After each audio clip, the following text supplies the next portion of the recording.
Good morning. Get up. Wake up. It is time for breakfast. On the menu today, soup and meatballs. Coming at you live here on, I had to look at the computer, August 17th, 10 o'clock, time for soup and meatballs with myself, Max, and my buddy over there. Where are you, Tim? I'm everywhere and nowhere all at once, like God in His universe. Over there. That's good. How's your how'd your week go? Breakfast on the menu. Turn the iPad off over here. Pretty nondescript week. I missed the Olympics. I'm having some Olympics withdrawal. Okay, well, that's we'll talk a little bit about that. Make you feel a little better. I got used to watching an Iranian race, like a Greek dude in a kayak at 7 a.m. It's a hard habit to break. That's what YouTube is for. You can actually go back and watch, old Olympic games, and you don't have to wait 4 years. You don't have to wait 4 years. You only have to wait 4 minutes or so. What a time to be alive! However long. What? Amazing. So my wife is doing a musical over for the entire school district. She has middle school, high school kids, and they had their show last night. Right now? Oh. No, they had it last night, and I mean it's a long show. It starts at 7:30. I don't think we got out of there until 10:30. She didn't get out of there until probably 11:30. So that was lengthy. But yeah, she has another show tonight. So two times you can get a chance to see. They did a great job. What's the show? Give her a plug. What's the show? They did Beauty and the Beast. Okay. And it's a really good show, honestly. And I'm not saying that because she put it together. The kids were awesome. The pit was awesome. The special effects. Yeah, if you're around here, definitely come and see it. But that's kind of what my week was like on the good side. On the good side, I will say before we get into the show, before we talk about what we're going to talk about, I want to send out my personal condolences to the family and friends of Afa Anoe. I'm going to kill that name. I'm so sorry. Afa the Wild Samoan, though. He passed away at the age of 81. His son on Facebook said, and I quote, it was a peaceful transition. He was surrounded by loved ones, so that's wonderful. Afa ran a wrestling school, and I did a couple stories on him back in the day when I was in the official media. What I remember, he would refer to his students as son, and they would call him Pops. And when I was doing stories on him, he actually told me, call me Pops. And he used to call me son. So it used to make me feel like I was one of the boys. And he was just a really, really tremendous person. He actually made me want to join a wrestling school because he cared about his students so much. WWE Hall of Famer, 2007, multiple-time tag team champion, legend in the industry. And not just as a wrestler, but as a trainer and as just someone who cared about the business. He's 81 years old, and when I saw the news, it was a sad day. And he'd been battling sickness for a while, but this week he had passed. So our condolences to Afa's family. Yeah, I hadn't seen that. That's a shame, but everything in that statement. I mean, 81, good long life, surrounded by family. It's a shame, but that's certainly a good way to go. Indeed. And if you never had a chance to meet him, he always had a smile on his face. Really did. Except for the picture there, I think is more promotional because as a wrestler, you got to look mean, and he certainly was when he wrestled. But one of the nicest men. Oh my God, forget about it. But yeah, let's talk about something a little bit happier. You talked about the Olympics. The Olympics for you. The Little League World Series opened up this week in Williamsport, and that's one of my favorite events of the year every year.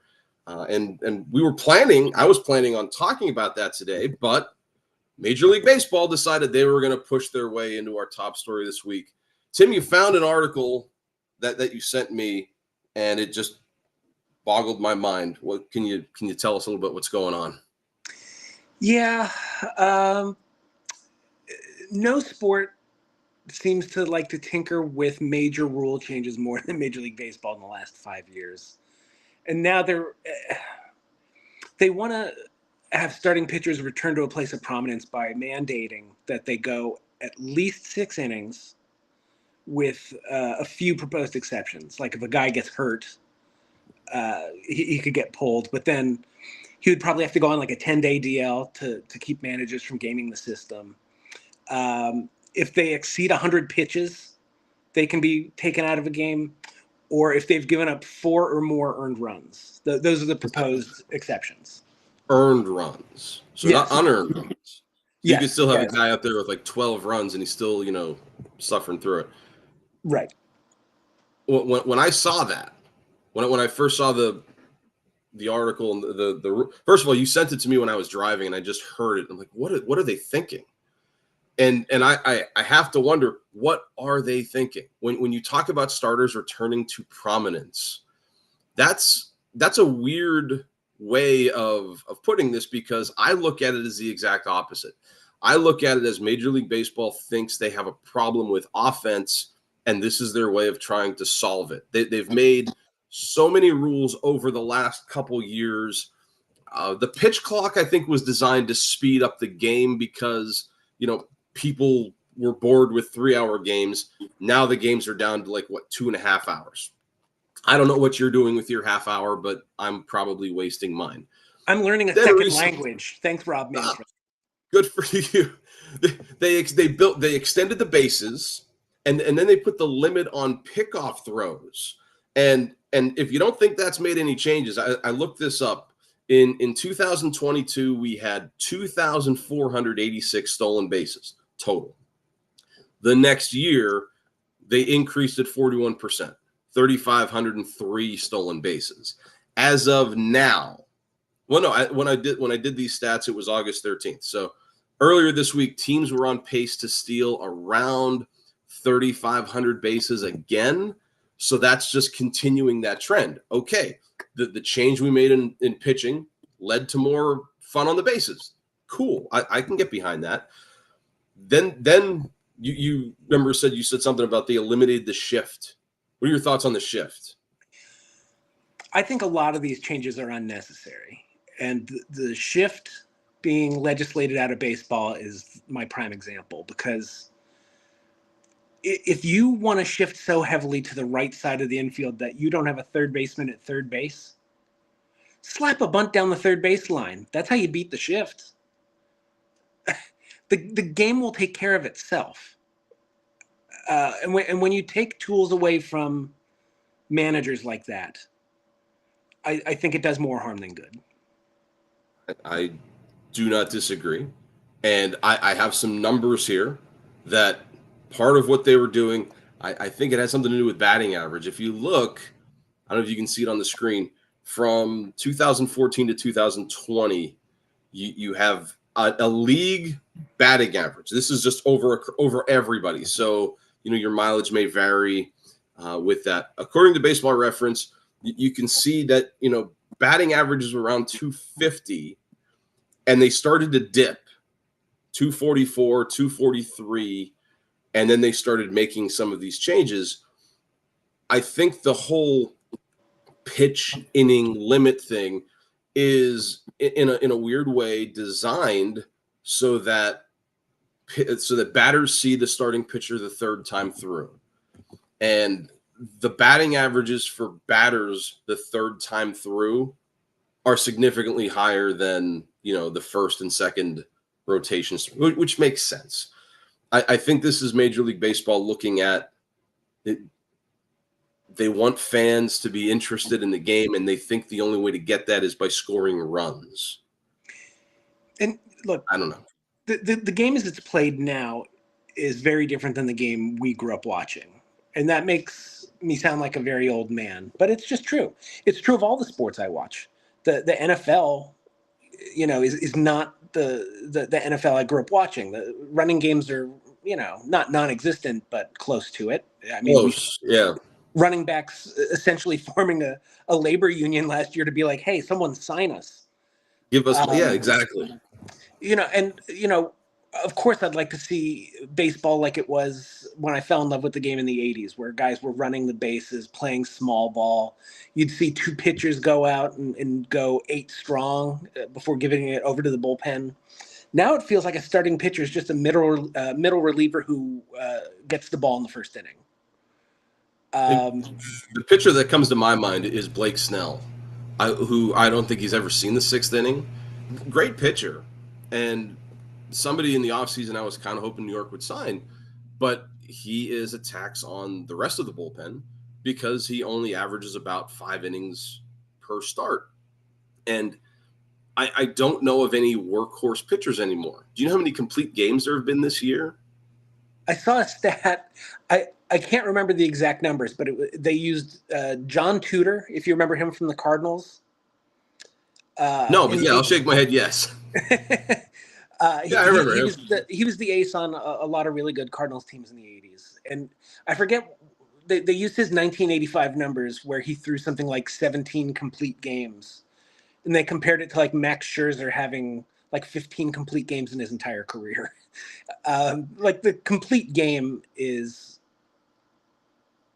a fossil. When your quality start is 6 innings, 3 runs, that doesn't feel like a quality start to me. Right. Like, I mean, we're never going to see another 300 game winner. No, heavens no. I mean, Verlander's 41 years old, and he's probably got 250. I thought he was at 245, but he's around there. And I mean, what's he have this year? Does he even have 5 wins? He started the year hurt, so that hurts the cause. I don't know.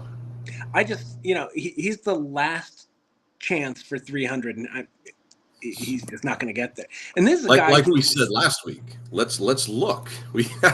My producer is in my ear right now telling me Verlander's at 260 wins with a career ERA of 3.25. So that's a quality start. It is. Justin Verlander is a Hall of Fame pitcher. So yeah, with 32 teams, rotations of 5 guys, you have over 150 pitchers. You're going to throw Nestor Cortez every 5th day because you have to. Right. And look, it's going to bring new strategy to the game. Like you talk about hitters getting 3 bites at the apple, if a pitcher stays in the game and seeing, speed and location and pitch variety. So it's going to change how pitchers have to approach going through a lineup a third time. I think it has to change how they train because they have to build up now condition versus, I'm just going to blow my arm out in 4 innings. I got 80 pitches. I'm going to make them. Another reason why you see so many pitchers injured, because they're not easing up. And Major League Baseball seems to think this is a way to address, the rash of arm injuries that we see. We'll see. Yeah, I mean, I guess we'll see. Was there any timeline about when they were going to put this in? Because I didn't see that in the article. I saw the article. I just didn't see like when it was being voted on, if it was, or if this is just, the worldwide leader sprinkling some what if dust. I didn't see a timeline. I would imagine they're going to roll it out like they did the pitch clock, where they'll experiment with it in AAA. In the minors.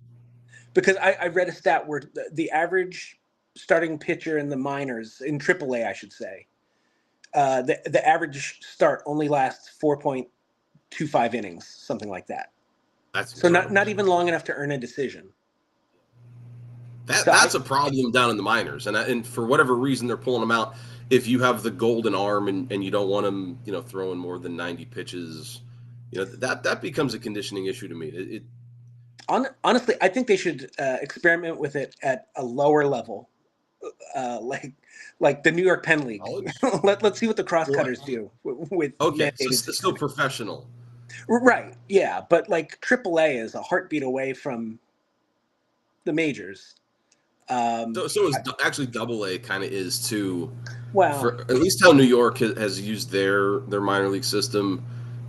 I've seen a lot of AA to major league jumps, and then the AAA is there for a guy like Jason rehab. Dominguez who's just totally blocked, who needs the highest level of competition to stay there for a long time. Yeah.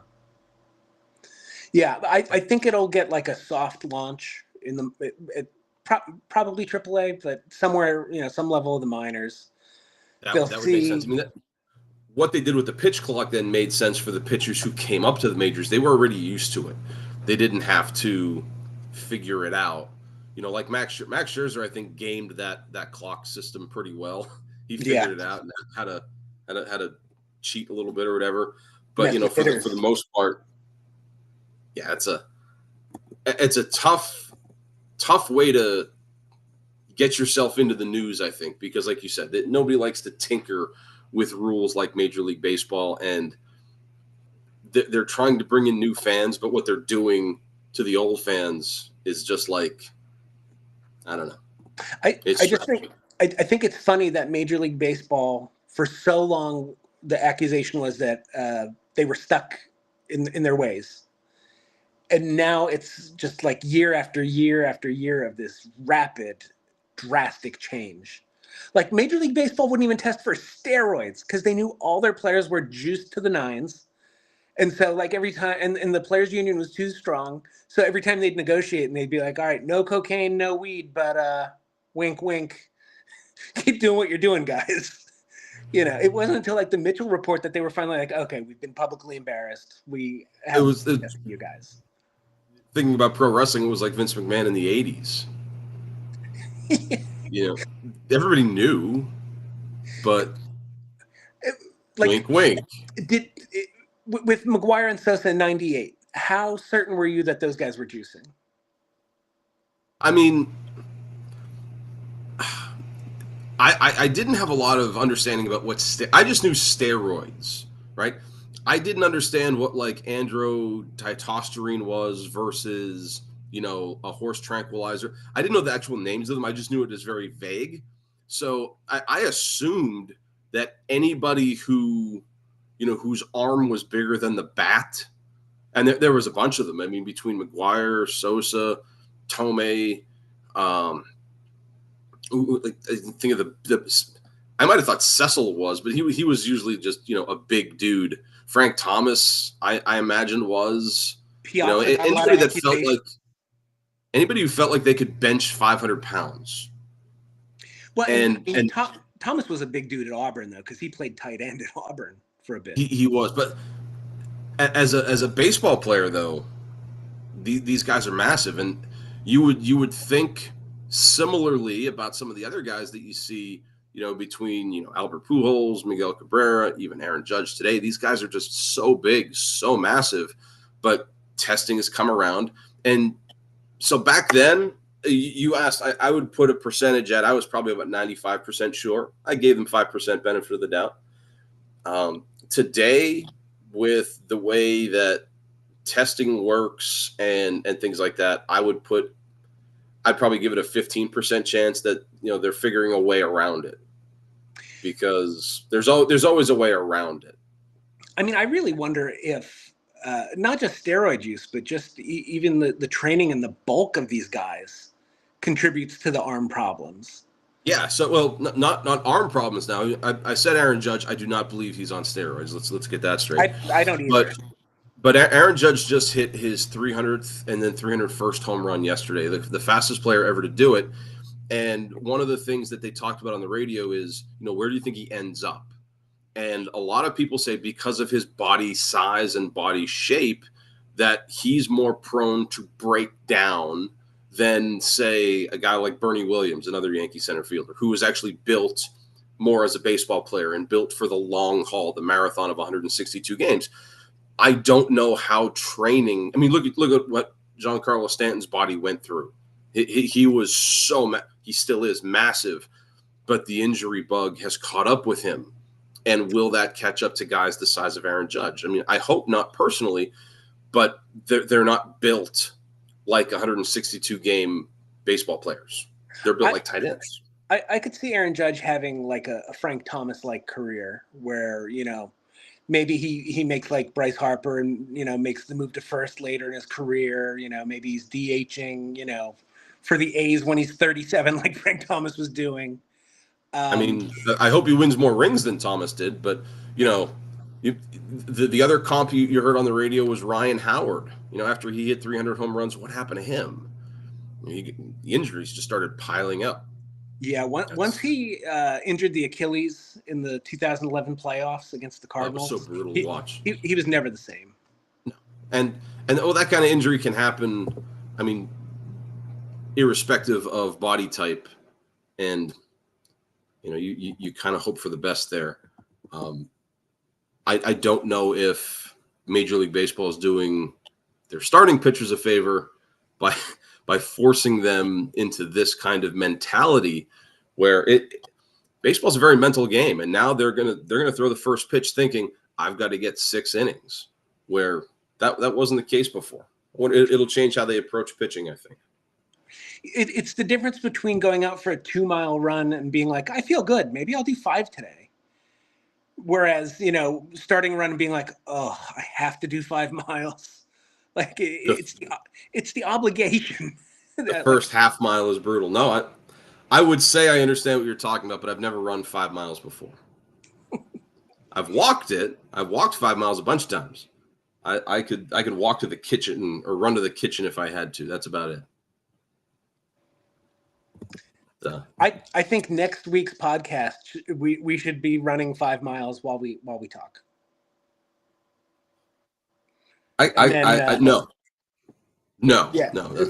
Of course, it would end in the ER. And I think the ER is actually 5 miles from my house, so perfect. I'm going to stop you there. I'm segue magic over here on Soup and Meatballs. As Tim mentioned, the Olympics wrapped up on Sunday, and last week at this time, the U.S. men hadn't played yet. I said they'd win by 20. The men beat the French by 11. It was 98-87. So the final score closer than I thought, but honestly, the game really didn't feel like it was out of reach to me. I mean, even when France pulled within, I think it was 3 late in the game, Steph Curry just went off. 4 clutch 3-pointers in a 2-minute stretch where he was out of his mind, puts the game on ice. Tim, your thoughts on the gold medal game? First of all, that last shot had no business going in. It's such a terrible shot. Is there a such thing as a Curry bad shot, though, honestly? Well, that's what I'm saying. For anyone else to be 28 feet from the basket with two guys in your face, when you have Kevin Durant open on the other wing and LeBron James open to Durant's left, and then for Curry to heave one up falling away, and then he's banked so much goodwill that when he lets that fly, I think, good. Yeah, we want Steph taking that shot. That was I felt more comfortable with him than anybody else, especially in that when he's on the old NBA Jam game. He's on fire, boom shakalaka. Yeah, that's Curry. He can't miss from almost anywhere on the court. And that was him in the semifinal against Serbia as well. What, 9 of 14? 9 of 14. Yeah, we brought you those stats live last week. Amazing performance. And for somebody who only watched those 2 games, I mean, it was a no-brainer.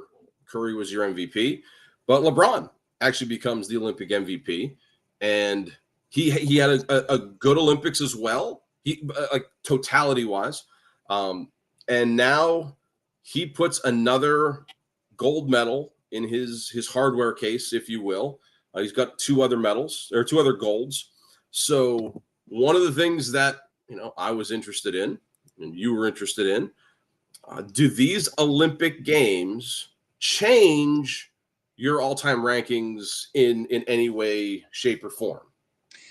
No, and I saw Kendrick Perkins said that, now that LeBron wins this gold, he's the GOAT. And what does Olympic gold have to do with NBA legacy? If Jordan had wanted to go... So first of all, Jordan went in 84 out of college. Mm-hmm. 88, they're still using college players, so Jordan couldn't go because he's in the NBA. he goes in 92, and it kind of took some convincing to get him to go then even. If Jordan had wanted to go in 96, if he was like, oh, it's in the U.S., I want to go, the USOC absolutely would have had Jordan go again. If you know what's funny about getting Jordan on the 92 team? The funny thing for me about getting Jordan on the 92 team, they promised him golf. Yeah. I think that's funny.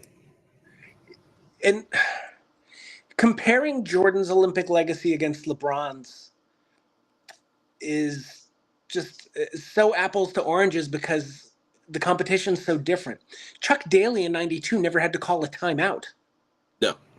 No. I mean, and Jordan and Chuck Daly were golfing before games. Jordan was golfing 36 holes. Oh, that might be the NBA Finals. He was golfing 36 holes. I get my Jordan stories confused. The one thing I will say about the team structures, first of all, the 92 team created the NBA we see today with all of the globalization of the sport.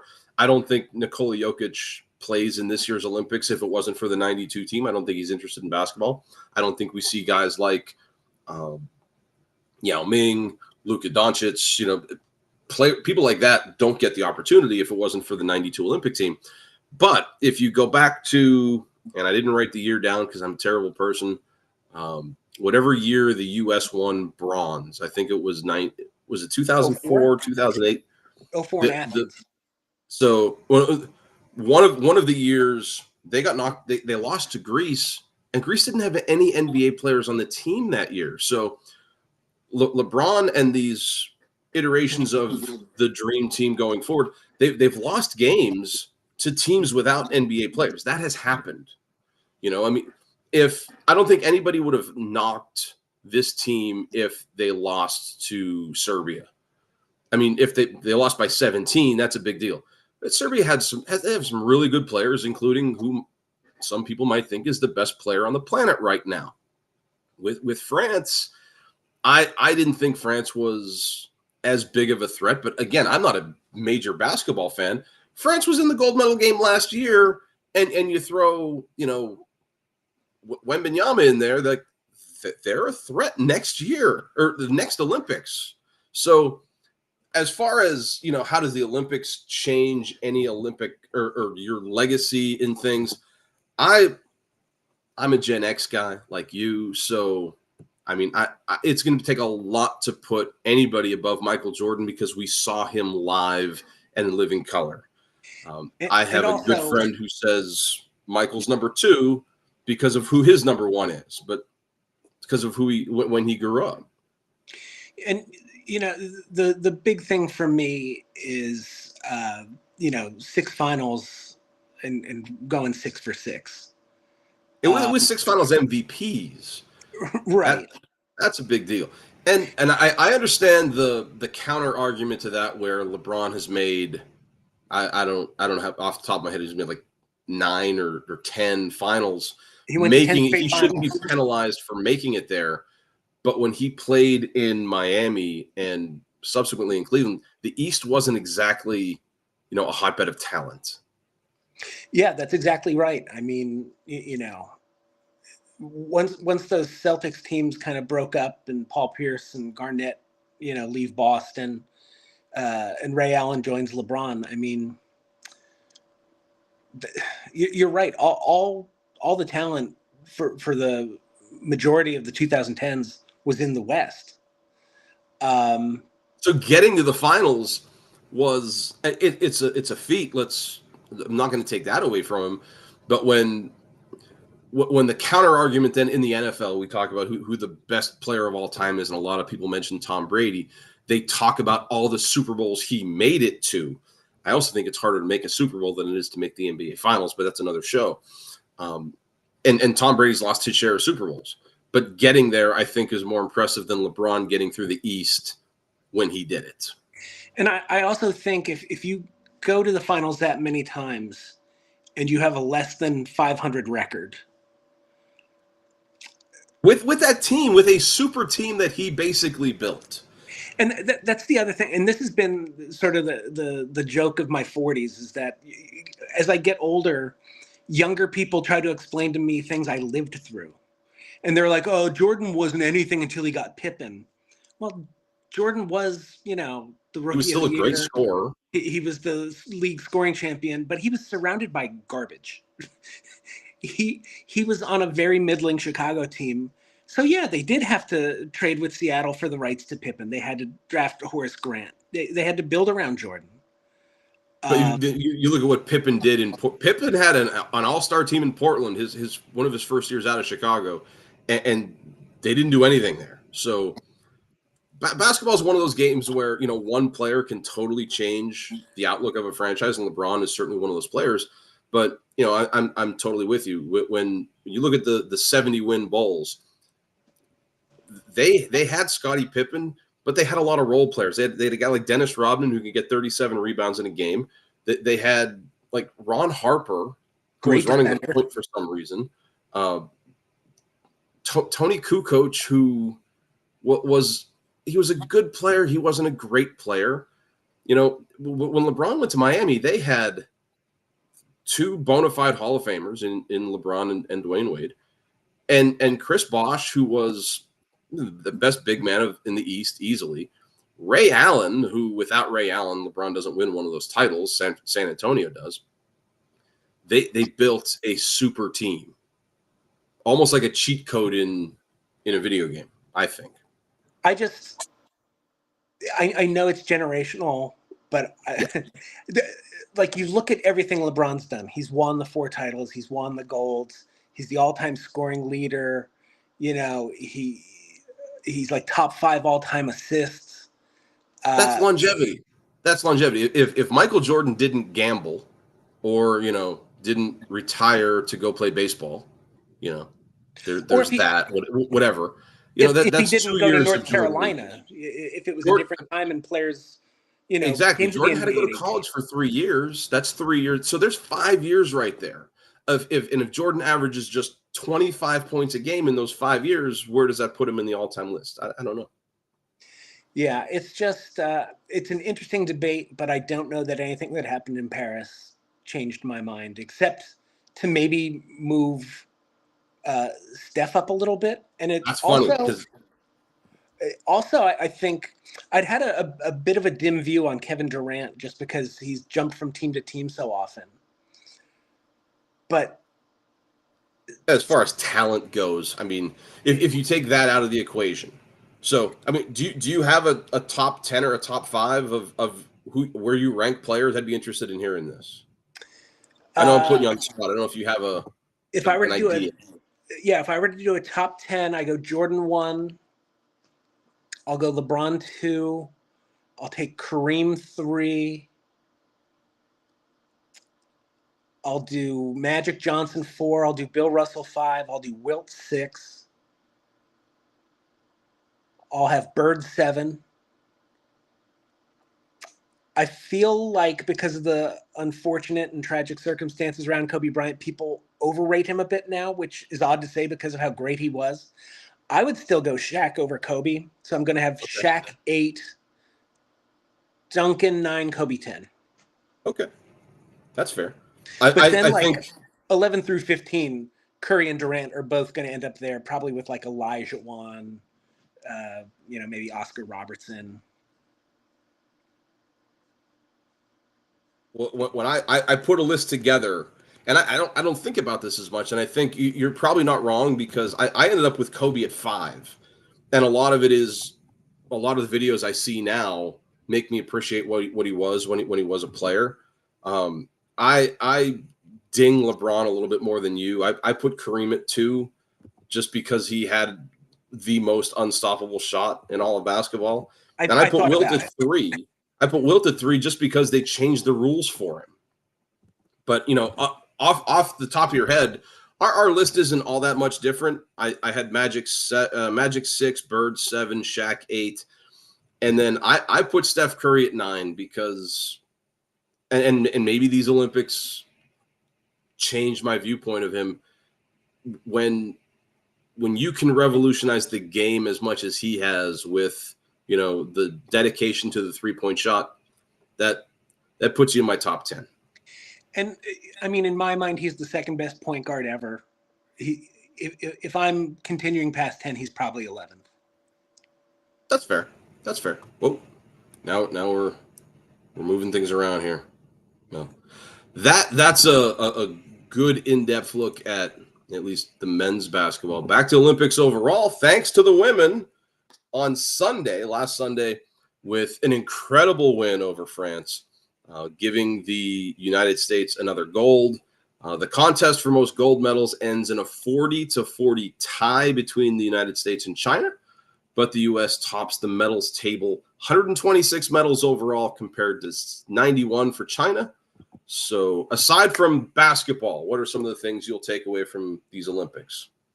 I was very intrigued by Michael Phelps and Carl Lewis being very critical of how the U.S. is fostering talent in their respective sports. Carl Lewis absolutely slammed U.S. track, and Michael Phelps said, the world has caught up and in many cases surpassed us in swimming. And I think those criticisms sting because there's a good bit of truth to them. They had long been, prestige sports for the U.S., and it does feel like the world's caught up. I'm gonna be honest. I didn't hear them. I didn't see the comments. I didn't get into the Olympics as much this year as probably you did. But I think what you see with those other sports, probably something similar to basketball, where a little kid watching in 2024 gets inspired to go and become a pole vaulter or a marathon run. That looked really cool. I want to do that too. So the rest of the world catching up, I almost think is inevitable, if that's a word. I don't know how the U.S. is training the Olympic style athletes, or if there's just a decrease in participation across the board. That I don't know. I think it goes back to my point with baseball that the game legislates itself. The game takes care of itself. So if the U.S. was dominant in something like men's basketball, well, the world got sick of it and they changed how they, organized their teams, and they changed how they trained, and they changed in some cases the systems they used in game, and they caught up and in some cases surpassed us. I mean, you only need to look at, like you'd said, 2004. Where the U.S. ends up winning bronze in basketball. It's inevitable. That's what makes competition so great. So now it's the U.S.'s turn, to either find the next Katie Ledecky or Michael Phelps, or I don't know if you just find another Ledecky or Phelps, or I'm sure they're out there. even a Simone Biles who just took home 7 golds this year. Yeah, I mean. The one things that stood out to me from at least the news that I saw and some of the videos I saw, I don't know if you saw Cole Hawker in the 1500 close out that race. Yes. As a non-distance runner, that was like something intense to watch. Yeah. Just chugging along. He powered past the I looked it up, the world champion at the time, Josh Kerr. He zoomed right past him. Amazing. The story of Noah Lyles winning the 100, but then he only won the bronze in the 200, but the dude had 102-degree fever. He was running with COVID, so that's if I have 100-degree fever, I'm on in bed for like 2 weeks, and he's out there winning a bronze medal. That's why. I've always been drawn to track at the Olympics. Part of it was because my dad was a college track runner, but I don't know what it's like to hit a game-winning 3-point shot like Steph Curry did with 2 people defending me. I don't know what it's like to hit a game-winning home run. But we've all run to the point of exhaustion. We know that physical feeling, and then when you see someone who's clearly at that point, just power through it. Like, it just makes you want to get out of your chair and just run through a wall. Like, it's exhilarating. The thing that got me, at least image-wise, was the shooter from Turkey, who they called the hitman.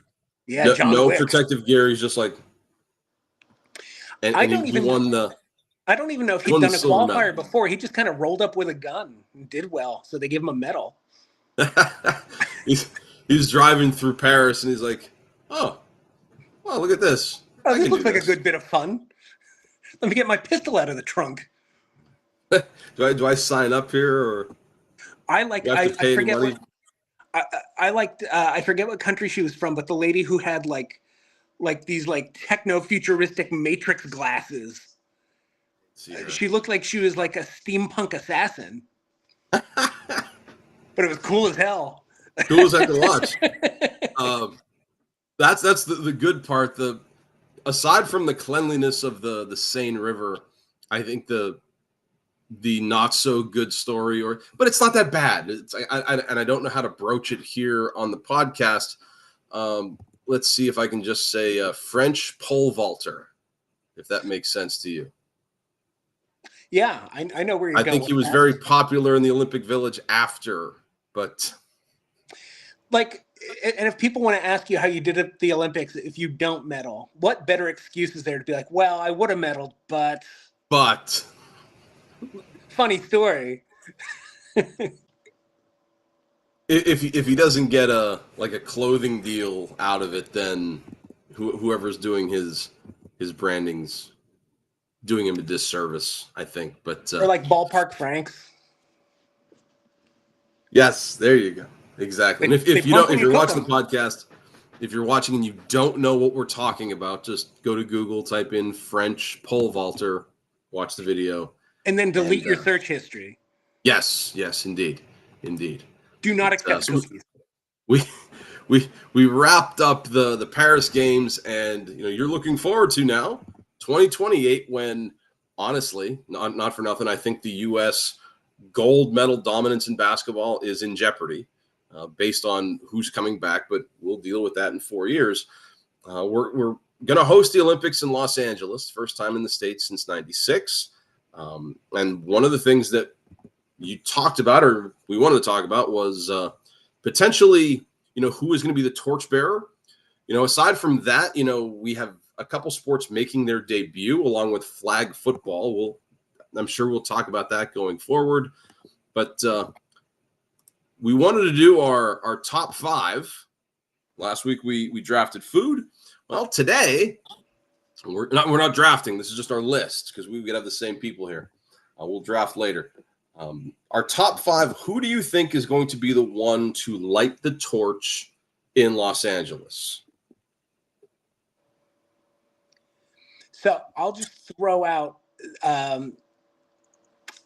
I don't know if I would put him in the top five, but based on how prominent he was at this past Olympics and his relationship with the city of Los Angeles, what about Snoop Dogg?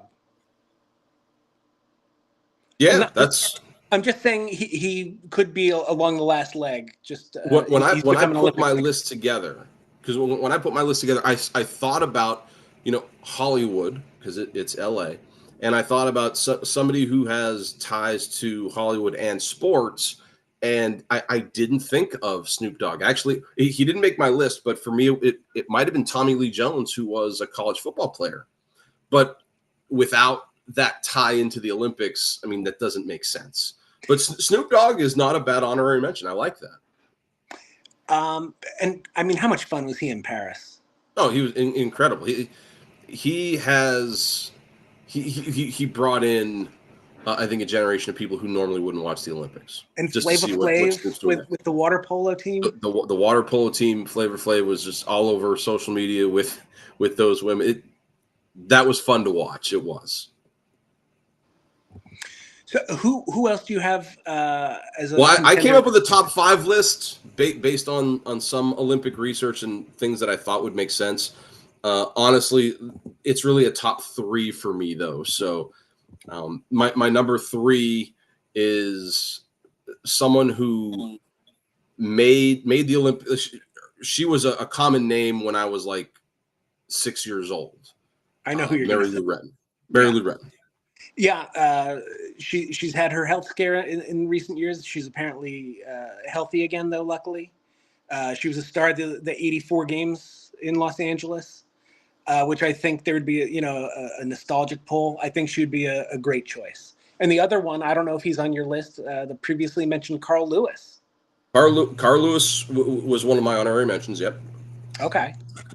I said Katie Ledecky if she isn't participating, because I don't think you can have an active participant do it. Yeah. Michael Phelps made my list. He was number 2.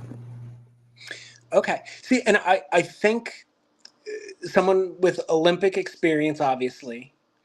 And then I think, even though they didn't go this way in 96, it was Ali in 96, who's a Kentucky guy, not an Atlanta guy, or was, I should say. He was still a gold medalist in 1960. Right, yeah.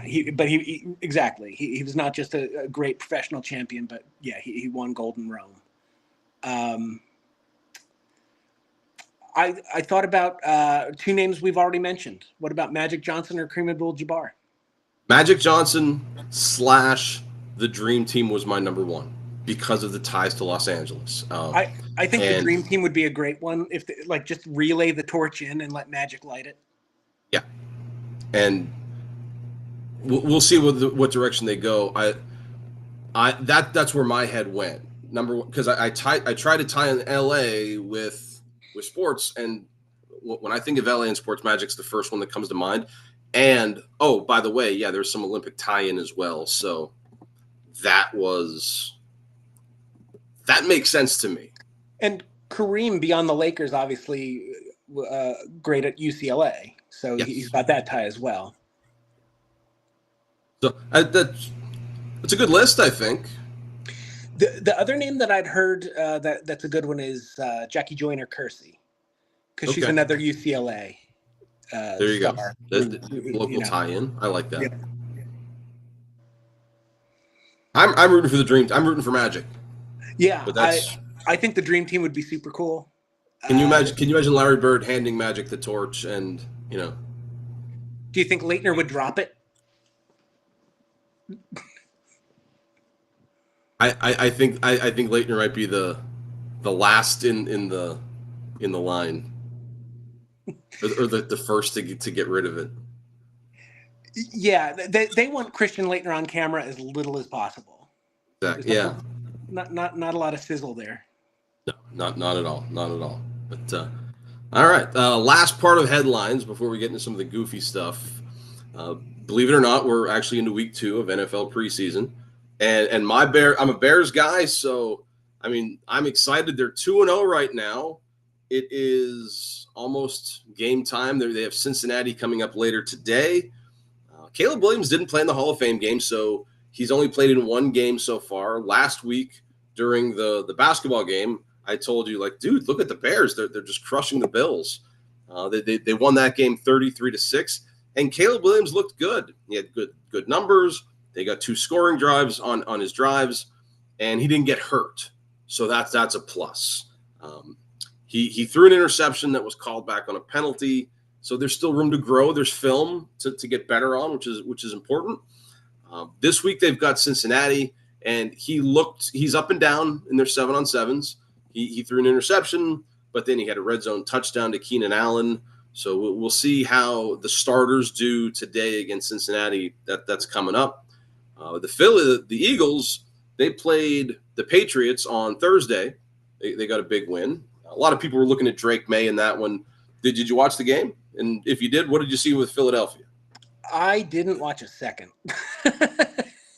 I'll tell you what my takeaway from Philadelphia, from the Eagles this week was, though. Did you see the conversation? Nick Wright at ESPN, and they're yes. making a big point about how Jalen Hurts hasn't thrown an interception in camp yet. Mm-hmm. And Nick Wright was saying, heard that. Nick Wright said that's a bad sign to throw too few interceptions. Where I guess if you're throwing 2 passes a practice.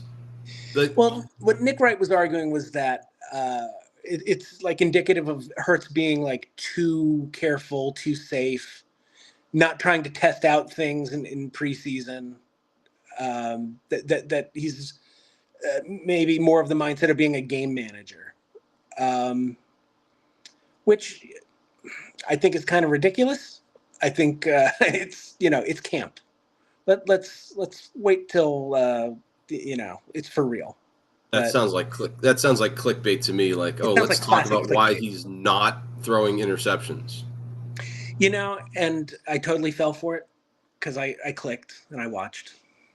But well, we should do that here. Stay tuned and hear, something else ridiculous, I guess. I can't think And of these are my something top that. 5 reasons why meatballs are terrible. Oh, amazing. Yeah. I mean, if you want to go to bad news, I mean, there's terrible news coming out of Minnesota. I mean, our guy, J.J. McCarthy, gets knee injury. He was meniscus tear, I think I read, but he's out for the whole year now. Going to miss his entire rookie season. A couple days after that, their number 2 wide receiver, Jordan Allison, gets hurt. But I saw that was just an ankle injury, and it wasn't severe. I mean, I've had ankle injuries; they linger. But Minnesota, this is just me being, let's try to get clicks here. Michael Penix in Atlanta has looked pretty good, and he's on a rookie contract. And the big thing about rookie quarterbacks, you want to use their rookie contract to build around them. If Minnesota wanted to, maybe they could approach Atlanta and put a deal in place for Kirk Cousins. Right here as an exclusive on Soup and Meatballs, I did some photoshopping. This is what Kirk Cousins would look like as a Minnesota quarterback. You're really good at Photoshop. It's not, you know what? It's remarkable. I don't know how realistic it is with his contract, but man, the Vikings Minnesota's going to Minnesota, right? Now, let me ask you, because obviously we both love JJ. Where do you stand on his chances as a pro quarterback? As a pro, I think J.J. McCarthy was a game manager at Michigan, it's not a bad thing. He made throws when he had to, but he wasn't going to be stupid with the football. And when you have the running game that Michigan had, especially last year, obviously, you don't want to make mistakes. Don't turn the ball over. There's nothing wrong with being a game manager. He reminded me of Ken Dorsey from those great Miami teams. And Ken Dorsey's teams had Frank Gore and a really good defense. Just don't go lose the game for us. Look, but on third and 15, he can throw. He can find Roman Wilson out on the boundary on a 16-yard out and nail that pass. He's done that before. I was just shocked when I saw him climbing on boards the way he did, and when he got into the conversation of being a top 10, top 5. I saw top 4. Some people were like, "Is he better?" I saw people trading with Arizona. Yeah, to get him. I don't see. I think he has a very low ceiling in the pro game. Penix going 8 either, though. I mean, that's the quarterback position is the most sought after. I think it's NFL quarterback, 20 miles, NHL goalie in the Stanley Cup Finals, maybe a couple more, and then starting pitcher. Then starting pitcher. But NFL quarterback is so much higher because there's only 32 of them, and not all of them are really good. Right. How many? Who would you right now have as your 5 best quarterbacks in the NFL? 5 that you would give up the bank for. So obviously, what I would give up what for? Just pay crazy bank for. Okay. So I'm not giving I'm not going like Kevin Costner in draft day. I'm not giving away 3 first-round picks. Okay, Mahomes 1, obviously. I'm a big Joe Burrow guy. Joe Burrow probably 2. It's hard not to say Lamar Jackson, despite what he's done in the play. He's dangerous throwing. He's dangerous running. Josh Allen throws too many interceptions for me, and he throws interceptions at the worst times. So, I mean, I would still take him on the Bears. Let's get that straight. But, I mean, there's that. Fifth. I'm gonna run down all. I think people are too high on Jordan Love. I mean, it's early. Same thing about C.J. Stroud. It's let him get a second year.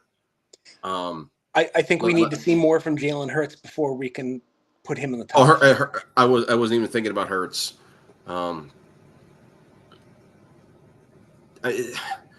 Dak Prescott had a really good year last year. He did, but again, you worry about the playoff production, and I mean, I get, Lamar Jackson has the same negative on him, but Lamar Jackson you do it in Dallas, objectively better than Dak, even with the playoff problems. Yeah, when you do it in Dallas, though, there's more eyes on you, and it's a bigger deal there, with the kind of pressure they're under. So I might slot. Gosh, that's 5 right there. I'd really have to study, and I don't know if I'd give up the farm for anybody else. Did I miss anybody? I mean, Brock Purdy's good, but I love Brock Purdy, but I think he's a system guy. I think if he left, he'd be like Jimmy G. Yeah, he reminds me of if you remember, Scott Mitchell had one big year with the Lions, Detroit Lions, and then he went to Miami. Miami, he got paid. Gave him all kinds of money, and no, if you look at Purdy's situation, first of all, the story is great, Mr. Irrelevant, and all that, but between Samuel, Ayuk, Kittle, CMC, and maybe the league's top 5 defense, he is in a great position. He really is. Yeah, your Garoppolo comparison is a good one. And I like Brock Purdy. I like the Niners that come out of the NFC this year again. But me too. Aaron Rodgers is a name that he'll be interesting to watch, but he's weird in the clubhouse. And he's coming off the Achilles. Who knows what he's got left? You don't know what he has. You're right. So as far as quarterbacks go, if you're one of those teams looking for one, JJ doesn't check a lot of the boxes normally that you'd think, but neither did Brock Purdy. Neither does Derek Carr, who got a ton of money in New Orleans. Caleb Williams had one good game, but he may end up being the greatest quarterback in Bears history, but he doesn't have a lot of competition there. This is going to kill me. I really need to think of who my 5th would be. Allen, Burrow, Mahomes. Sadly, it might be Stroud 1 year in. It really might. He was very impressive. But I'm ashamed. You need at least 2 or 3 years. Like if Caleb Williams comes in and has a 3,600 yard season with 28 touchdowns and 7 interceptions, that's probably going to win him Rookie of the Year. But I got to see it 2 or 3 years out of him too.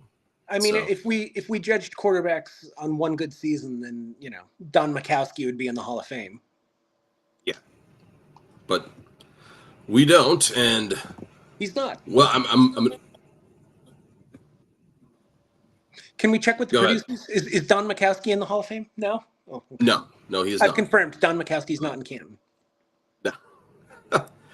And as first reported here on Soup and Meatballs, Major League Baseball may be considering some rule changes for starting pitching, and we're going to segue into this week's draft. We're going to think about starting pitching. Rotations today have 5 starters. That's what we're going to draft. All-time starting pitchers trying to build the best rotation possible, and I only want to take what happens on the mound into consideration.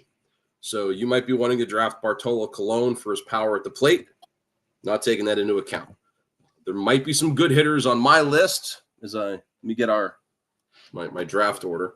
We might have some good hitters on my list, but just thinking about what goes on the mound. So let's go with this right here. So we're taking the top pick in the draft. You get to pick red or black. I'm going to go red again because the law of averages says I have to be right one of these times. You got it. Take that, Wesley Snipes. First pick. And it was right. I had 4 aces. I just picked one of them. So I'm sure you were can up. guess. I'm sure you can guess my first pick. He is the best pitcher of my lifetime. His peak is higher than I think anyone I've seen. And he also happens to be my favorite baseball player. Pedro Martinez is my number 1 pick. I wrote it down before you said it. Yeah. Not a shock. He made my list. I didn't expect on getting him, and Former I was going to pick him great. first. What's that? Former Expo great, Cy Young winner for the Expos. 97. You have the hat in '94. They had a good shot at making the World Series with Pedro on the mound. When I did my somewhat research on this, I think what stood out to me about Pedro in his entirety of his career, he only averaged 58 walks a season. So dude was always around the plate. A completely worthy first pick. I don't feel, I have nothing bad to say about him. For my first pick, I am going to go with one of my favorite pitchers. And oh my goodness, did he do a number on the Yankees? So much so that they went out and they gave him a massive contract. I'm going to take Randy Johnson. He was going to be my next pick because I wanted a lefty behind Pedro. With Randy Johnson's first year in New York, people don't seem to remember he was 5-0 against Boston, and that's when those Boston-New York games were tight and close, and over 4,800 strikeouts, and he killed a bird. Like, if you look up intimidation in the dictionary, you see Mike Tyson next to Randy Johnson.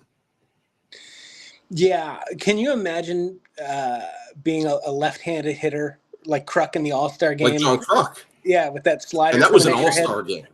Yeah. Was that the 94 game? Now you're asking a lot of me. I don't know. We'll call it 94.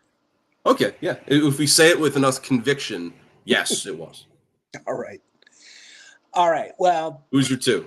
You stole Randy. I'm gonna take another righty behind Pedro from the same area. I'm going Greg Maddux. Okay, I can't hate on that. Maddux was 3rd on my list, so you stole him from me. Another guy who was he averaged 46 walks a year. Like, you are not putting anybody on base for free. The thing about Maddux, who we always talk about, his fastball topped out at what, like 89? 91 if he got amped up. I saw a clip earlier this week where him and Barry Bonds were breaking down an at bat from the 90s. A Barry Bonds home run. Yeah. And it's funny, they were saying the same things. It just talks about how smart Barry Bonds was as a hitter. Yeah. Because Greg Maddux was the guy literally who would go out, throw 84 pitches in a complete game shutout, take a shower, and go home and read Pride and Prejudice. He'd read War and Peace. Yeah, he was just a tall glass of skim milk. And he didn't do anything that was the lead highlight on Sports Center. He just won 20 games and then he went home and did his taxes. Yeah, exactly. That could put a ball through a keyhole. Absolutely a worthy number 2 pick. For me, I am going to go on someone who I didn't see live, but as far as numbers go, I think he could have handled this era. I'm going to go with the big train. I have a pair of Johnsons now. I was going to take Walter Johnson later. Well, I was going to take Greg Maddux later, and here we are. Yeah, it's tough when you're talking about like players from pre 1947 pre-integration. But of all the guys of that, we'll call it that general generation. Your Christy Mathewsons, your Cy Youngs. I've always felt like Walter Johnson was the best of them. Just I think if absolute power pitcher. if you get into like advanced analytics, like ERA plus, which just is supposed to account for your ballpark and stuff, he has the highest ERA plus of anybody with more than 3,900 innings. I think he would have translated today, and I think he would have had an easy time pitching 6 innings. I desperately need a lefty, and I'm torn between two. My mind is telling me Kershaw, but my mouth is saying Koufax.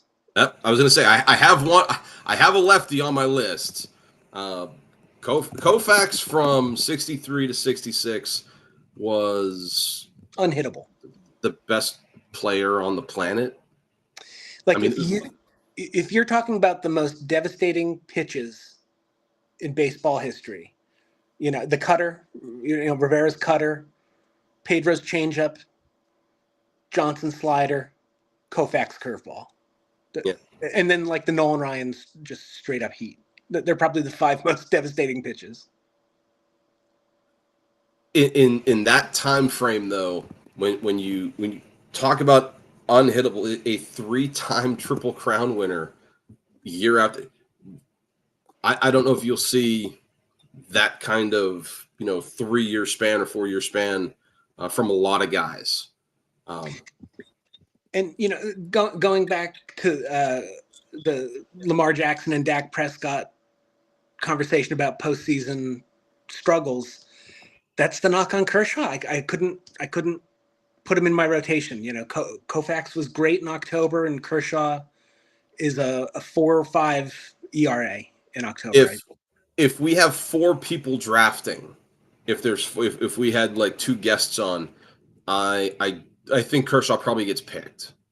I agree. But when we're only picking 10, when we're picking 10, I mean, he didn't make my list. I'll put it that way. Koufax did. Koufax was, I have to cross Koufax off. The guy right on top of Koufax on my list, I suspended a little bit of what you may think of him personally, professionally. I'm going to go with one of the most decorated starting pitchers I could find, Roger Clemens. Okay, I only have negative thoughts about Roger Clemens.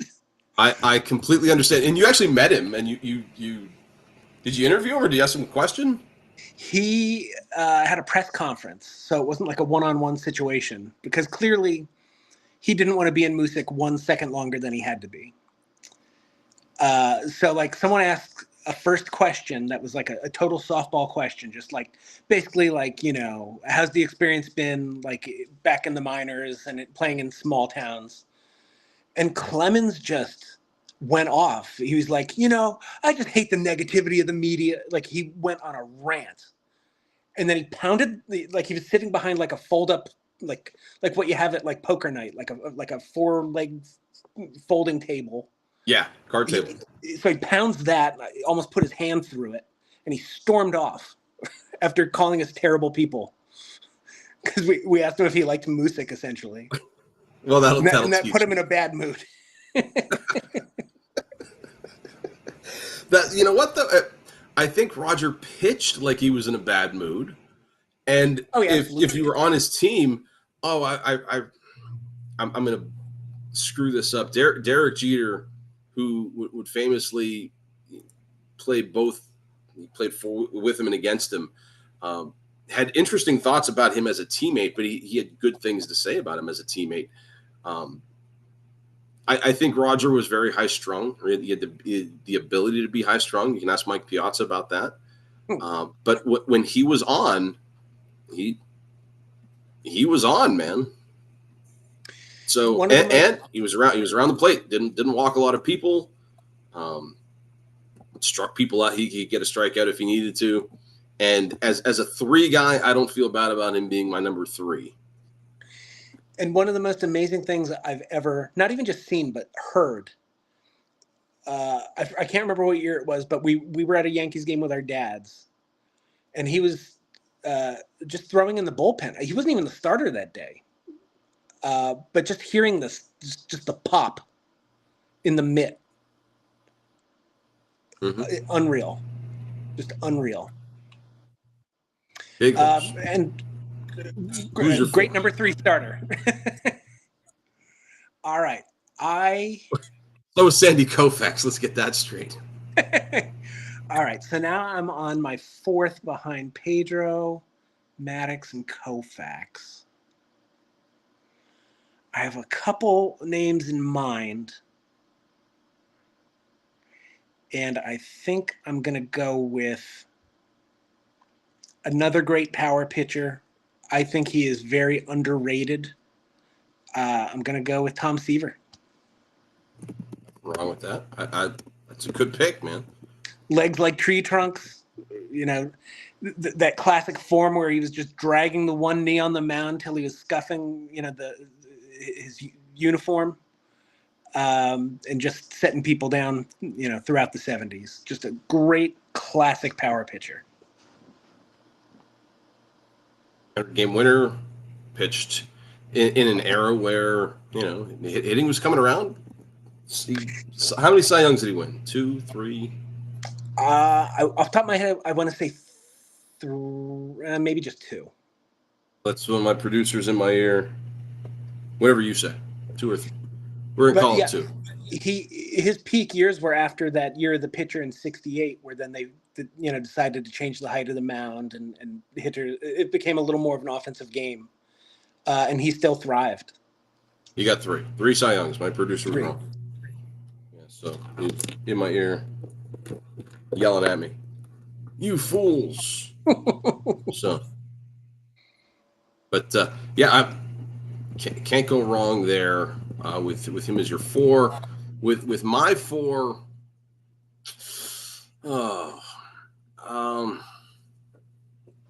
I have some choices here, and I have 1, 2, 3, 4. I have 5 choices. I'm going to pick 2 of them unless you take one of them. So I'm going to put the guy who I have ranked the highest on this list, and I feel like I have a lot of similar style pitchers because I'm going to go with another power righty. I'm going to take Justin Verlander. That's a good pick. Is a guy I would have loved to have in New York, but they didn't want to get rid of whoever Detroit was asking for that Houston did. I think Verlander could have handled New York. I think he would have dominated in New York. His 2011 year, he won the MVP. He was so on. So I mean, Verlander is a 4. I feel pretty good about that. Yeah. I was between him and another player for my 5th. But I made your decision easy then. You did. Plus, I need another lefty, so I'm going to go Steve Carlton. Steve Carlton, okay. For the longest time before Clemens beat it, he had the 4 Cy Youngs. He was the guy with the record for most Cy Youngs. Great strikeout pitcher. People talk about his 72 season when he won 27 games for a Phillies team that barely won 60. he had almost half their wins. a fine number 5, and I'm going to be honest with you. I'm not going to cheat. I was going to when we first came up with this draft. I thought, you know what? If I draft Mariano Rivera as a starter, I can just put him in the bullpen then, and I'll have him in my pen because he came up as a starter. But I will not do that because we're trying to build a great rotation, and Rivera as a starter would not make for a great rotation.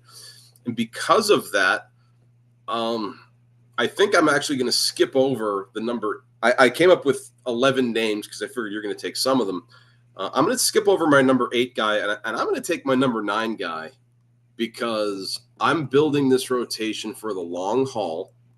I'm expecting that my team is going to make the playoffs, potentially the World Series, and just for one stretch from, I think it was 2012 to 2014, was there any better postseason pitcher than Madison Bumgarner? Wow, going with Bumgarner. I skipped over John Smoltz John Smoltz would have given me a lot of flexibility, starter and closer. Sure. But I remember watching Bumgardner in those playoffs, and when I was going back and doing some numbers, the 2014, he pitches game 6. He pitches and then he comes back in game 7, and Bosch is like, I have you for 3 innings. And he gave up something like 1 run in 40 innings of starting in the playoffs. He is a big game guy. And, I have 4 workhorses. I can put him out there in a game 1 if I have to and feel good about it. So, yeah, it's a weird pick, I think, based on, Hall of Fame and all of that stuff with some of our other guys. I like where he slots in, though. And a lot like Clemens, in that he's a big old country boy who throws angry. Just a big. Did anybody like honorable mention on your list that you were like on the fence about? I was on the fence about Kershaw. I was on the fence about Scherzer. Okay. When I was looking at lefties, I was on the fence about Glavine. I was wondering. I thought you'd pick. I actually thought Glavine would make your team.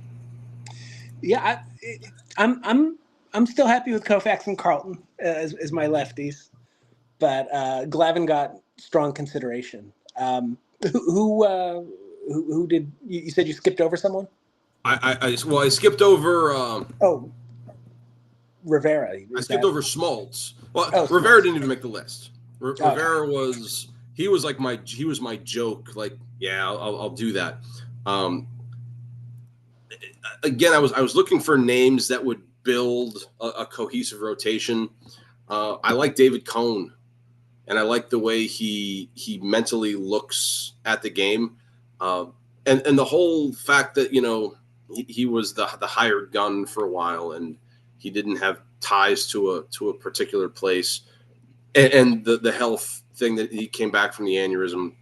I like that, notwithstanding the fact that we saw a perfect game. That didn't hurt. And then I thought to myself, wouldn't it be interesting to throw Satchel Paige in there as well? Yeah, I thought about. See, the problem with that is it seems like so much of the history of the Negro Leagues, like the record keeping doesn't seem great. Yeah, I got you. And that seems very anecdotal. That's why he was down on the list. But I think it would have been fine. He would have been as far as a number 5 guy goes. I wouldn't have felt bad about it if I had him. But yeah, those are the guys that at least I thought of. Should I look into further? Maybe a lefty Grove, or even like when I thought about like Bumgardner, I thought who is, when I think of postseason pitcher, I think of Andy Pettitte, but I think Andy Pettitte was more of a longevity thing. Like, he has the most wins in postseason history, but he's also had the most chances. So, yeah, a lot of the modern postseason records don't carry a lot of weight for me. Just we're going to add a wild card on top of a division series, on top of a championship series. When I thought before about 1969. You had to win your league and go to the World Series. There was no championship series. And when I thought about that, I thought about other. Whitey Ford made at least the thought list. A lot of Jack Morris, pretty much of. You talk about a big game pitcher. Series. That's just for one. It's for the one game that I thought of, the 1-0 10-inning game. Game 7. But also great with the Tigers in '84. Yeah. I think Halliday might have got a little bit of a thought. I'd settled on Walter Johnson as my guy from that era, but the next one would have been Christy Mathewson. Mathewson, yeah, the pride of Bucknell. How about there you go? Yeah. There. I did not know that. See, we're learning stuff here on Soup and Meatballs. That little factoid.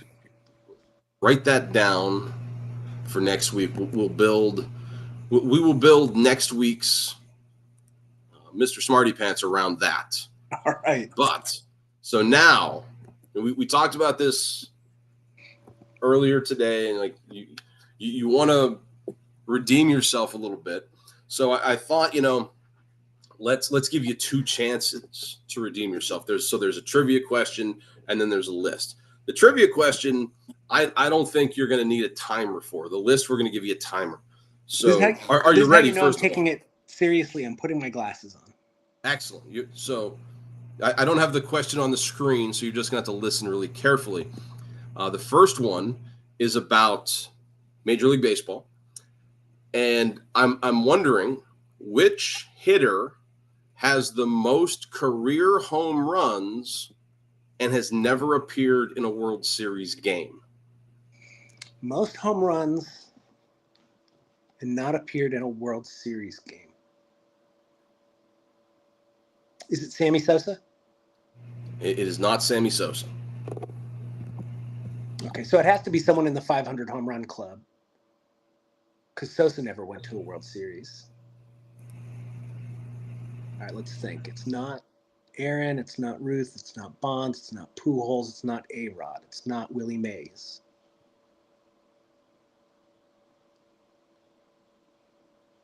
Is it Ken Griffey Jr.? It's Ken Griffey Jr.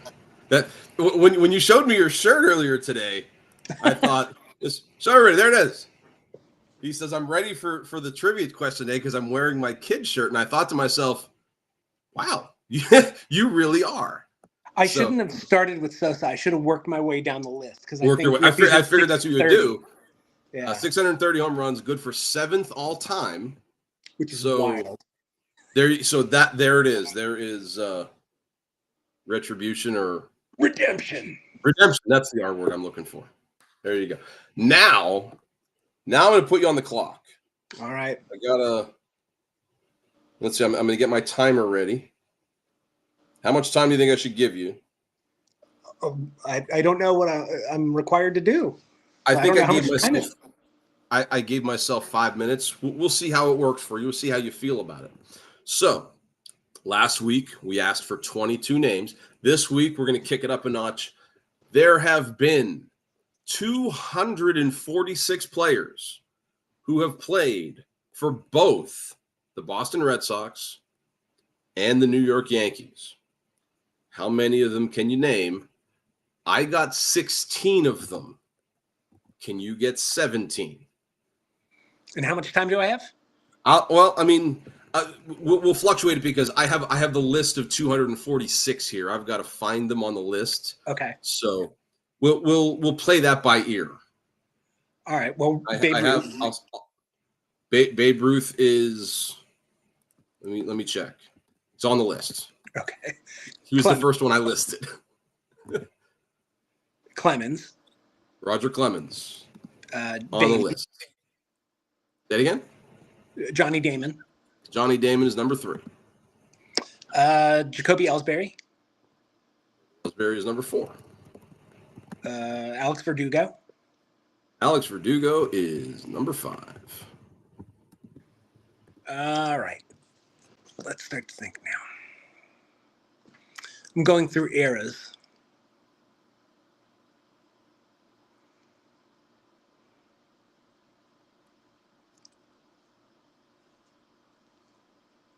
And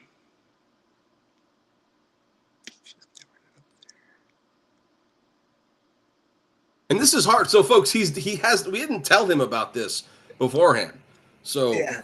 This is actual the process going through.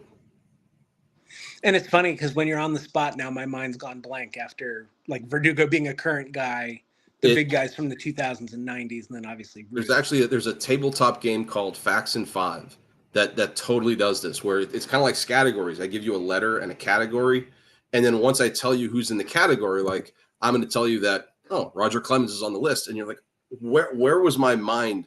So I mean, don't feel bad. Wait, did I say Clemens? Yeah, I said you Clemens. did. Okay, that's why I used it as my example. I wasn't going to give you one. Yeah. Okay, good. I'm going over like 80s Red Sox now. There is someone on the 80s Red Sox that was a very famous Yankee. Oh, Wade Boggs. Wade Boggs, there you go. He's number 6. Okay. Rode the horse. He did. Did Dave Righetti pitch in Boston? Dave Righetti. So I did not get him. I know he no-hit Boston on the 4th of July in '83, I want to say. Dave Righetti was not on the Boston Red Sox. Okay.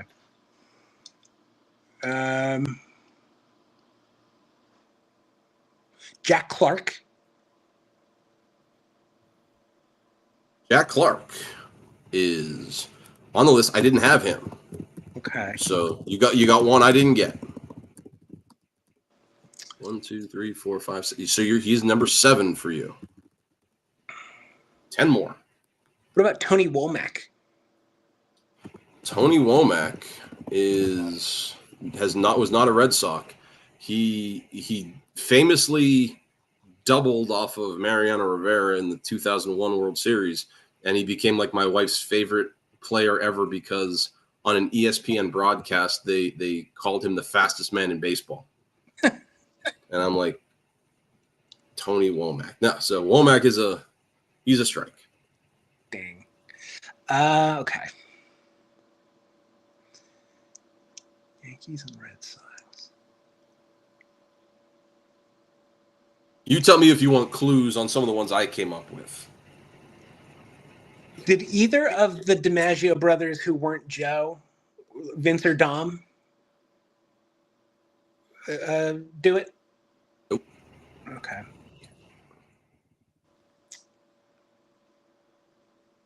And it wouldn't have been as common pre-Kurt Flood, like pre-free agency.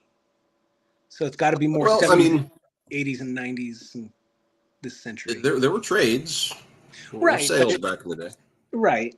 I mean, obviously, Ruth would be one. Okay. There was another one, and my dad, the only reason I know one of these that I picked is because my dad would tell me, this guy famously followed the Babe from Boston to New York.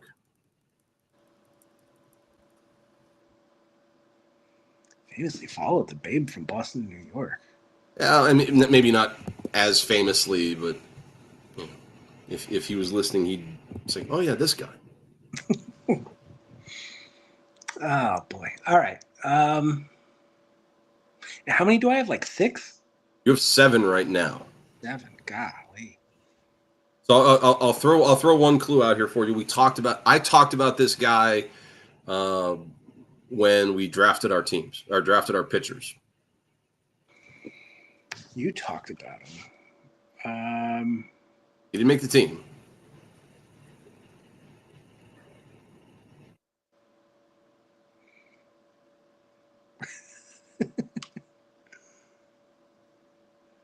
It's not Smoltz because he didn't play for the Yankees. Nope. It's not Clavin. It's not. I think he might have only pitched 1 year in Boston. But I think it was immediately after he pitched for the Yankees. I don't know if I'm going to get more than 7. I'm sure I'll slap my head. Let's see here. I just don't know how compelling a video it is for me to be like, oh God, did Mike Pelliarella? Hey. I don't. You know what? I'll look. Pags didn't make it. He's not on the list. There is. Let me see here. I have to gauge. He was a starting pitcher. He's a catcher. He's an outfielder. Relief pitcher. Starting pitcher. Who I want to forget. I'm going to call him a utility guy and a first baseman. We're on my list.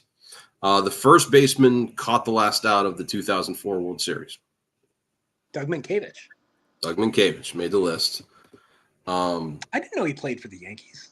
He did. It was like a cup of coffee, and he was not good that year.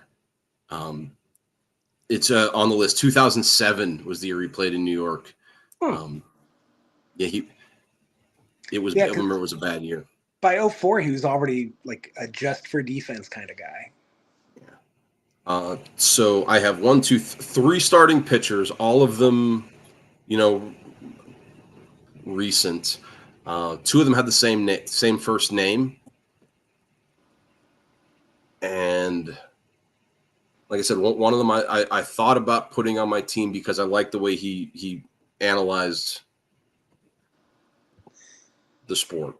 He was the hired gun guy. Did Mike Timlin happen to pitch for the Yankees? Mike Timlin. No. Damn it. Yeah, I don't. Who did you get that I don't have? Okay. So the hired gun was David Cohn. Oh, I saw Cone pitch in 2001 at Fenway. Gosh, and we saw the perfect game, and I saw him. That's annoying. Boomer. Boomer hurt. When David Wells pitched in Boston, he wore number 3 as well. Like that was a thing. Yeah. The inspiration for this list was actually my favorite player, Rick Cerrone. Rick Cerrone. I should have gotten all 3 of them. Well, the reason. So I shared the podcast with some people that I play a dice baseball game with, and they're big sports fans, and they're from the New England area. And one of them actually, he was big on Rick Cerrone when Cerrone was a Red Sox. So I thought, you know what? Yeah, why don't I do this? That'll be like a thing I can do with Mr. Smarty Pants. How many played for both? And I started listing out, and some of them just came to me. Like Wells was more of a personal thing for me because I loved him in New York because he was such a character. And when he went to Boston, it was such a bummer. So there was that. A guy who I really wanted the Yankees to re-sign recently, but there's such a logjam in the outfield. He didn't really fit the long-term plan. Super Benintendi. Oh. Another one. It's funny when you were I was making a list in my mind when you mentioned what the category was. And him and Verdugo came up immediately, and I said Verdugo. He just didn't come out. Yeah, that happens. Did I say Ellsbury? Because he was the other one in that group when I was thinking. Yep. Ellsbury, you got to check for. Okay, good. Ellsbury made my list, along with so the other guys. I mean, Babe Ruth, Johnny Damon, Alex Verdugo, Clemens, Boggs. They made the list. 2 relief pitchers that are really. They were random picks for me. Mike Stanton, who was a guy out of the Yankee pen in the 90s, and Ramiro Mendoza. Mendoza pitched for both as well. The starting pitcher that my dad is probably still yelling at right now. I think I was thinking of Stanton when I said Timlin, because I think of that like Timlin, Embry, but I think I conflated Timlin and Stanton. I'll give you half an X for that. That's fair. I get half a meatball.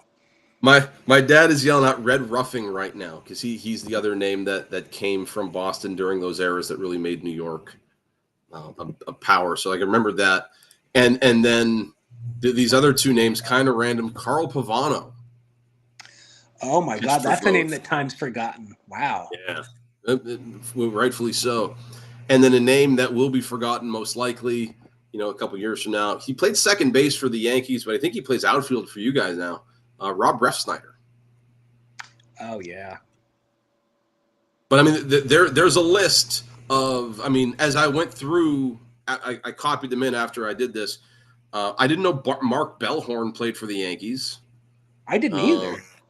Apparently, he did. Bullet Joe Bush, gotta love him. One of my favorites. Chris Capuano, starting pitcher. I remember him as a Brewer. I don't remember him as either a Yankee or a Red Sox. Yeah, me neither. We talked about this guy and his power. Bartolo Colon made the list. Oh, Bartolo Colon. I don't remember him in Boston, but there he is on the list. Oh. He's another guy I saw pitch in Baltimore in like 2008. Because the Celtics were in the finals against – it was such a pro-Red Sox crowd that as we were leaving Camden Yards, there was a Beat LA chant. Nice. Is Ricky Henderson. Oh, sure. Ricky Henderson. I remember that in Boston, late in his career. Yeah, he played everywhere. Elston Howard was a Red Sox. I didn't know Elston Howard played in Boston. Hey, we're learning stuff here together on Soup and Meatballs. Amazing how this works out. I'm just going through the list here, and this is straight from Baseball Reference, because they do the whole, what's the grid? The immaculate grid. Yeah. So these are the names you could pick from. So if you see Yankee, Red Sox, you want to type in Buster Mills, because Buster Mills will get you a point, and no one's ever heard of Buster Mills. Buster Mills, I barely know her. Otis Nixon. Name I Nixon. associate with the Braves. Sure, that guy looked 50 in the 90s. He was a hard-living guy. 50 when he was in high school. Yeah, Otis Nixon. Goodness, like some of these names, like Johnny Schmitz. I think he brews beer now. Bob Seeds, sure he does. It's a really interesting list that, you know. It's a blast from the Carl Pavano is a name I haven't thought of in 20 years, 15 years. Wouldn't be long enough for me. Tom Gordon. I didn't realize played in Boston. That's one I should have got. Tom Gordon. He wasn't in Boston long, but I didn't get it. Andrew Miller pitched in Boston. Another didn't know. Did Lee Smith ever pitch in New York? Oh. Now that we're thinking about relievers, Lee Smith would have been he would have been a hit. Along with he's another Elmer guy Smith. who pitched everywhere. If you're asking about Elmer Smith, the outfielder, yes, he made the list as well. Oh, Elmer Smith. Sure, Lee Smith's grandfather. But that's not you know what, not a terrible job off the top of your head. It wasn't the redemption I was looking for. You got it on the trivia question. Yeah, you got it on the trivia question. There's no. Don't feel bad. I'm going to be stewing about this all week. Stewing in your soup. Yes. I'll try to find a list now with 500 names next time. To increase my chances? Yeah, I mean, how many players have played for both the Eagles and the Bears? Eagles and the Bears. That won't be the list, but I would have to sit down and think about that one, though. Yeah, I've actually tried the football immaculate grid. I'm so bad at it. The baseball one's the easiest. The football one's probably the one I'm next best at. The basketball sometimes, depending on who the teams are. Honestly, now I get more into movie pyramid and the movie immaculate grids. Okay. Well, you know what? Maybe we're an all entertainment show right here, so we can talk about non-sports related trivia. That'll give me something to prep for next week, and anything that brings joy to the viewer. We'll surprise you, and we'll go from there. That's my rundown, and we're a good hour 38 in. So, is there anything else going on in your world you want to pontificate about? I was watching Premier League. I was up at 7 a.m. watching Liverpool. That's who I am. Are you getting into soccer now? You know, back in 2020, when Premier League started up, the season, begins in August. And so even though the state had opened up, I was kind of staying home and looking for things to watch. And so I kind of got into Premier League a little bit. And then when I started to get into Ted Lasso, that got me into Premier League even more. That did it for you more. Yeah. And then just like my grandfather, like growing up in Liverpool, I was like, oh, well, then that's my team. There you go. Well, I don't think I can.